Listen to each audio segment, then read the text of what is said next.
Chapter 59 Squid. Slowly wading through the meadows of Brit, the Pequod was still on her way northeastward toward the island of Java, a gentle air impelling her keel, so that in the surrounding serenity her three tall tapering masts mildly waved to the languid breeze, as three mild palms on a plain. And still, at wide intervals in the silvery night, the lonely, alluring jet would be seen. But one transparent blue morning, when a stillness almost preternatural spread over the sea, however unattended by any stagnant calm, when the long burnished sun glade on the waters seemed a golden finger laid across them, enjoining some secrecy, when the slippered waves whispered together as they softly ran on, in this profound hush of the visible sphere a strange spectre was seen by Daggoo from the mainmast head. In the distance a great white mass lazily rose, and rising higher and higher, and disentangling itself from the azure, at last gleamed before our prow like a snow-slide new slid from the hills, thus glistening for a moment, as slowly it subsided and sank, then once more rose and silently gleamed. It seemed not a whale, and yet is this Moby Dick, thought Daggoo. Again the phantom went down, but upon reappearing once more with a stiletto-like cry that startled every man from his nod, the negro yelled out, "There! There again! There she breaches! Right ahead! The white whale! The white whale!" Upon this the seamen rushed to the yardarms, as in swarming time the bees rush to the bows.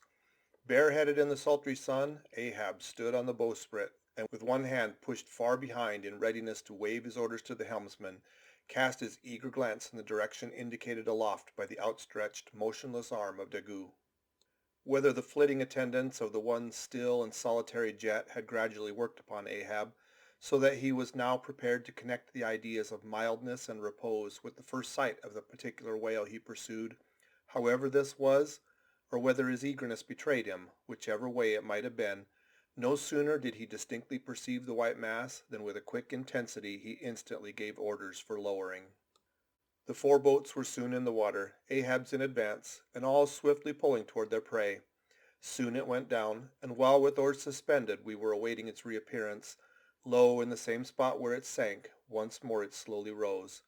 Almost forgetting for the moment all thoughts of Moby Dick, we now gazed at the most wondrous phenomenon which the secret seas have hitherto revealed to mankind.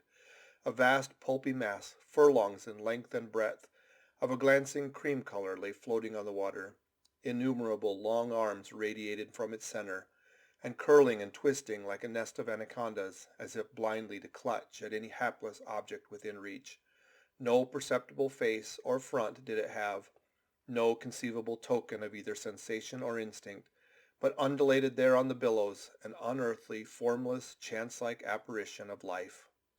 As with a low sucking sound it slowly disappeared again, Starbuck, still gazing at the agitated waters where it had sunk, with a wild voice exclaimed, "Almost rather had I seen Moby Dick and fought him than to have seen thee, thou white ghost." "What was it, sir?" said Flask. "The great live squid, which they say few whale ships ever beheld and returned to their ports to tell of it." But Ahab said nothing. Turning his boat, he sailed back to the vessel. The rest as silently followed. Whatever superstitions the sperm whalemen in general have connected with the sight of this object, certain it is that a glimpse of it being so very unusual, that circumstance has gone far to invest it with portentousness. So rarely is it beheld, that though one and all of them declare it to be the largest animated thing in the ocean, yet very few of them have any but the most vague ideas concerning its true nature and form, notwithstanding they believe it to furnish to the sperm whale his only food.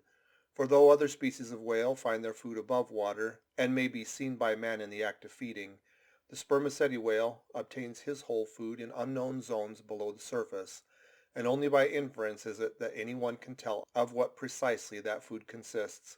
At times, when closely pursued, he will disgorge what are supposed to be the detached arms of the squid, some of them thus exhibited exceeding 20 and 30 feet in length.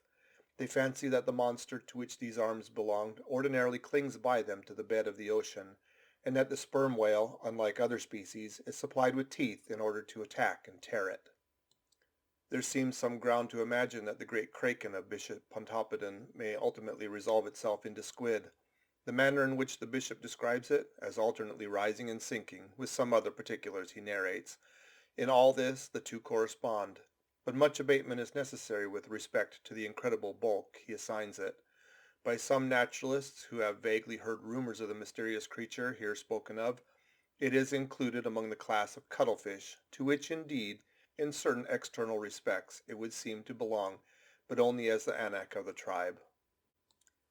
End of chapter 59.